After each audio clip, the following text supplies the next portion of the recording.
आज हम एक ऐसी कहानी को समझने की कोशिश करेंगे जिस सिर्फ एक पार्टी के टूटने की कहानी नहीं है।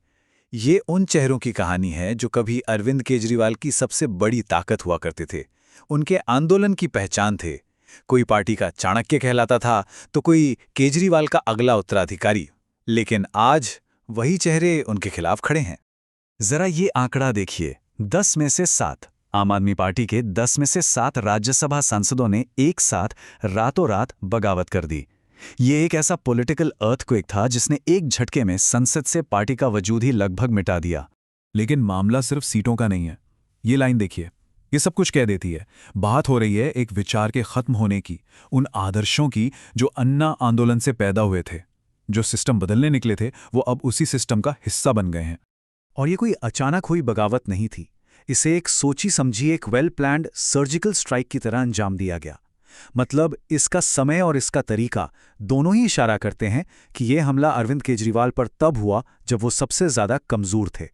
तो सवाल यही उठता है कि आखिर ऐसा हुआ क्यों?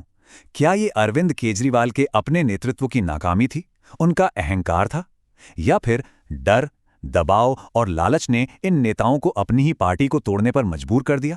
चलिए इन दोनों थ्योरीज को जरा करीब से देखते हैं। तो पहली थ्योरी ये कहती है कि इस पूरी बगावत की जड़ें कहीं बाहर नहीं बल्कि पार्टी के अंदर ही थीं, और इसकी वजह थी अरविंद केजरीवाल की अपनी लीडरशिप स्टाइल।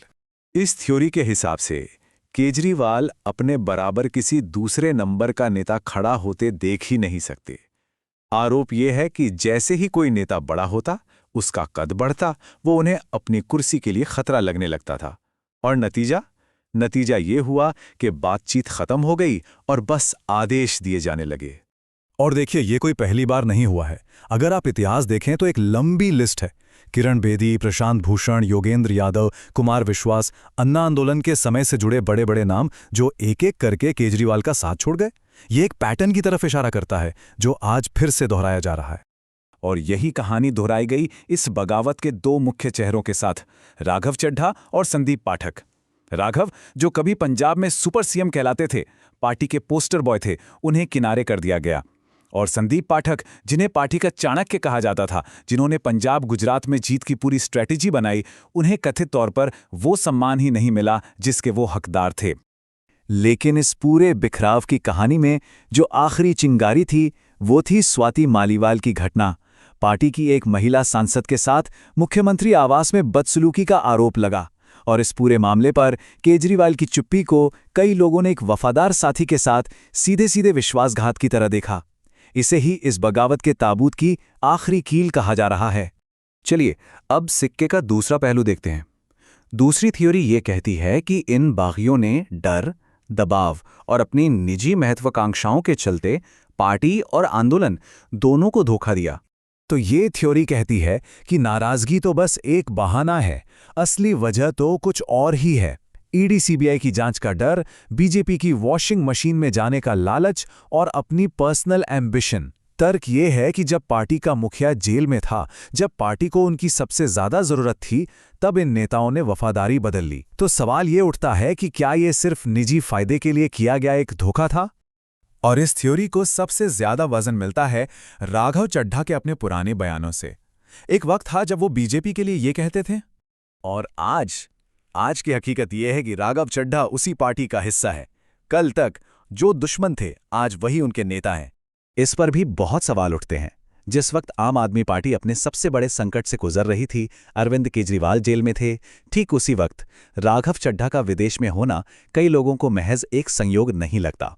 क्या ये सच में सिर्फ इलाज था, या फिर जांच एजेंसियों के शिकंजे से बचने का एक सोचा समझा रास्ता? तो इस पूरी घटना का नतीजा क्या है? इसका असर क्या होगा? देखिए, ये सिर्फ आम आदमी पार्टी का अंदरूनी मामला नहीं है। ये उस भरोसे के टूटने की कहानी है जो लाखों लोगों ने एक नए तरह की राजनीति की उम्मीद में इस आंदोलन पर दिखाया था। ये टाइमलाइन देखिए, ये पूरी कहानी बयां कर देती है। 2011 में जो सफर एक क्रांति की उम्मीद के साथ शुरू हुआ था, सिस्टम बदलने के वादे के साथ शुरू हुआ था, वो आज एक ही रात में इस मोड़ पर आकर खड़ा हो गया है। और इसका सीधा असर अब दिल्ली और पंजाब की सरकारों पर पड़ेगा। खासकर पंजाब में, जहां आपकी एकमात्र पूर्ण बहुमत वाली सरकार है, ये एक बहुत बड़ा झटका है। लेकिन सरकारों से भी बड़ा नुकसान उस भरोसे का है, उस पब्लिक ट्रस्ट का है जो अब शायद पहले जैसा कभी नहीं रहेगा। और शायद इस पूरी कहानी का इससे बड़ा कोई प्रतीक नहीं हो सकता। जिस दिन एक बागी सांसद अशोक मित्तल ने पार्टी छोड़ी, ठीक उसी दिन अरविंद केजरीवाल को अपना सरकारी घर खाली करना पड़ा।